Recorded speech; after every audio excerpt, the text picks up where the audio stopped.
اعوذ باللہ من الشیطان الرجیم بسم اللہ الرحمن الرحیم نحمدہ ونصلی علی رسولہ الکریم۔ انتہائی قابل احترام سامعین و حاضرین، مجھ سے اچھے لوگوں، السلام علیکم ورحمۃ اللہ وبرکاتہ۔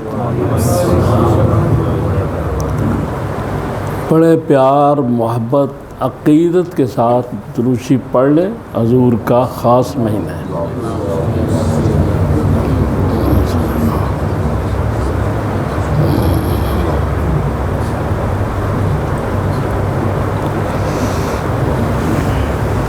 بخاری کی حدیث ہے،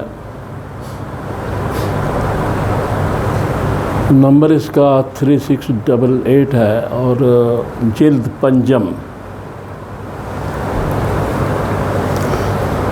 ایک شخص نے حضور سرور کائنات صلی اللہ علیہ وآلہ وسلم سے پوچھا کہ قیامت کب آئے گی؟ تو آپ نے فرمایا قیامت تو آئی جائے گی، لیکن اس کا کوئی بندوبست کیا ہوا ہے؟ تو اس نے کہا یا رسول اللہ، میں نے نماز روزہ کیا ہے، دوسرے کام کی اتنے زیادہ نہیں کیے۔ یعنی مراد یہ تھی کہ صحابی فرض تو نہیں چھوڑتا نا، فرض نمازیں پڑھی ہیں، نفل وغیرہ یہ نفل نمازیں یا دوسری نہیں پڑھی، لیکن میں نے ایک کام کیا ہے۔ آپ نے فرمایا کیا؟ کہ میں نے آپ سے اور اللہ سے محبت کی۔ سبحان اللہ۔ اب یہ تو بات جو ہے یہ تو اس نے کر دی، لیکن اس پیکر حسن و جمال نے جو خوبصورت جواب دیا،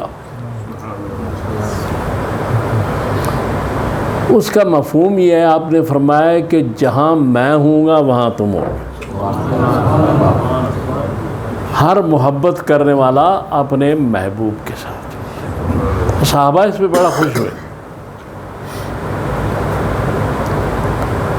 اب مسئلہ یہ ہے کہ عبادت تو فرض کر رہا تھا وہ، اور اس میں کمی بھی نہیں تھی۔ صحابی تو آپ کو پتہ ہے ان کا مقام بہت بلند ہوتا ہے، کوئی بھی ہو، لیکن حضور سے جو محبت تھی، ان نمازوں کی باقاعدگی کے بعد، یہ نہیں کہ ان میں بے قاعدگی تھی، باقاعدگی ہوگی تو پھر ہی محبت شروع ہوگی۔ اگر نماز و صوم و صلات میں باقاعدگی نہیں تو محبت ہی نہیں۔ لہذا اس کے بعد جو رسول اللہ نے فرمایا، اس سے یہ مراد میں جو سمجھتا ہوں کہ حضور سرور کائنات صلی اللہ تعالیٰ علیہ وآلہ وسلم سے محبت نہ صرف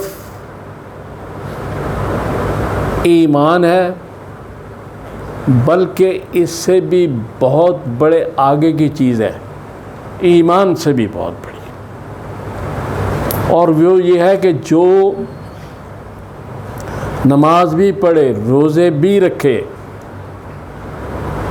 اور اس کے بعد حضور سے محبت بھی کرے دل سے، تو عبادات کی معراج پر کھڑا ہو جاتا ہے۔ سبحان اللہ، سبحان اللہ، ماشاء اللہ۔ حضور کی ہمسائیگی حاصل کرنا، حضور کے قریب وہاں جنت میں ہونا، یہ ہے محبت رسول، کہ اگر یہاں تم دل سے محبت کرو گے تو وہاں بھی میں تمہیں اپنے ساتھ ہی رکھوں گا، ادھر ادھر نہیں ہونے دوں گا۔ پھر اس کے بعد ایک اور حدیث ہے بخاری کی، وہ اس کا نمبر ہے 6632 اور یہ جلد 8 ہے. اس میں رسول اللہ صلی اللہ علیہ وآلہ وسلم نے حضرت عمر نے آپ کا ہاتھ پکڑا ہوا تھا، جا رہے تھے، تو حضرت عمر نے کہا کہ یا رسول اللہ میں اپنے مال، اپنے عزیز و اقارب، والدین، اولاد، ہر شے سے زیادہ آپ سے محبت کرتا ہوں. بہت بڑے صحابی ہیں، بڑا مقام ہے. تو آپ چونکہ نبی آخر ہیں، رسولوں کے سردار ہیں، تو آپ تو اصلاح کر سکتے ہیں نا. تو آپ نے حضرت عمر سے کہا کہ عمر یہ بھی کہو کہ میں تمہاری جان سے بھی تم سے زیادہ پیار ہوں.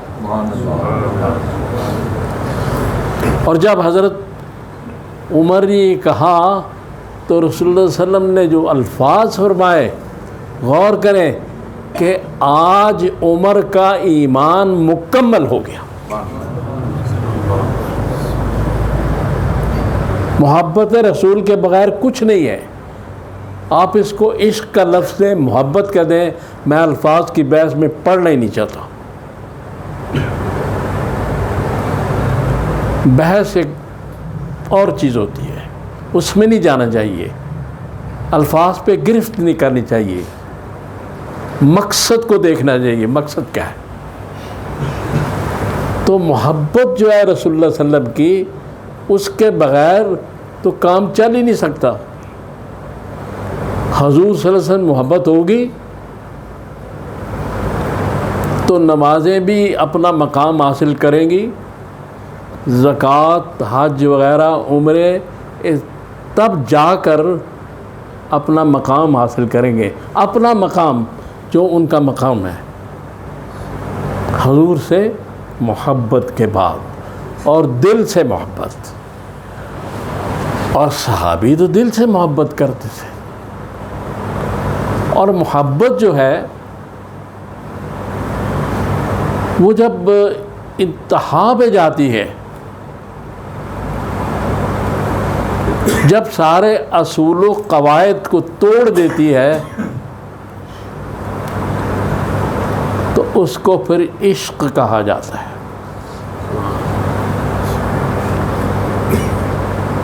اس لیے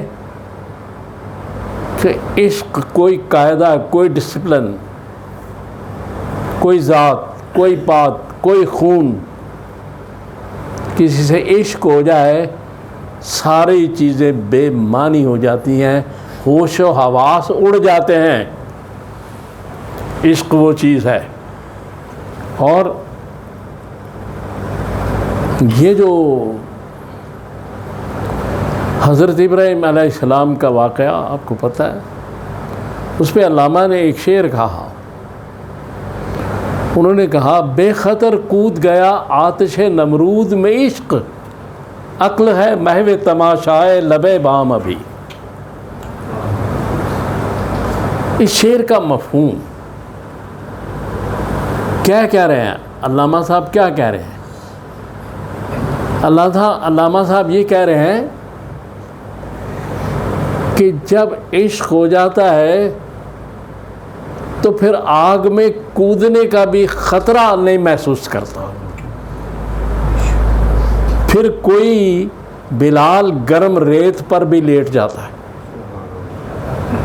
جب وہ چیز پیدا ہوتی ہے، جب اس میں شدت آ جاتی ہے.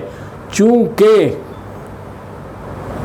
یہ فرمایا گیا ہے کہ قرآن اور احادیث کے جو باتیں ہیں،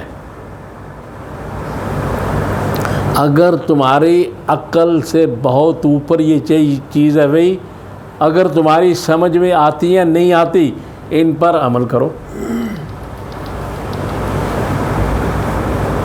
تو اس لیے جو چیز عقل اور ہوش میں نہ آئے، جو عقل و ہوش اڑا دے، جو محبت عقل و ہوش اڑا دے اس کو عشق کہتے ہیں۔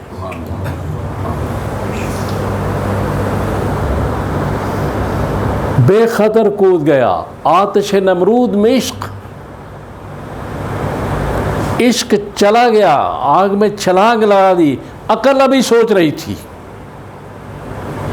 عقل ہے محو تماشائے لب بام، ابھی